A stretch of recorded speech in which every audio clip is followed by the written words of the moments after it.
দরজা খুলবো, কিন্তু তুমি আগে বলো 2 আর 2 যোগ করলে কত হয়? এই প্রশ্ন শুনে রাক্ষস তো বিপদে পড়ে গেল। মানুষ হিসাব করতে পারে, কিন্তু রাক্ষসরা তো পড়ালেখা করে না, তারা তো হিসাব করতে জানে না। অনেকক্ষণ চিন্তা করে সে বলল, 2 আর 2 যোগ করলে কত হয়, কত হয়? 2 আর 2 যোগ করলে 5 হয়। এই উত্তর শুনে বাচ্চারা বুঝে ফেললো এটা তাদের বাবা না, অন্য কেউ তাদেরকে ভুলিয়ে ভালিয়ে দরজা খুলে নিতে চাচ্ছে।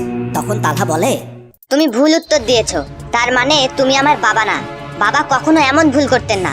তুমি নিশ্চয়ই অন্য কেউ, আমরা দরজা খুলবো না। রাক্ষস তার বোকামির জন্য লজ্জা পেল।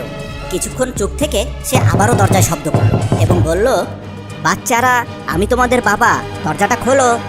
তখন তালহা বলল, তোমার পাটা দরজার ফুটো দিয়ে আগে ঢুকিয়ে দাও তো দেখি। রাক্ষস তখন দরজার ফুটো দিয়ে পা ঢুকিয়ে দিল। আর তালহার দেখতে হলে ভিডিওটি লাইক করে নিচে থাকা লাল রঙের সাবস্ক্রাইব বাটনটা একটু টাচ করে দিও।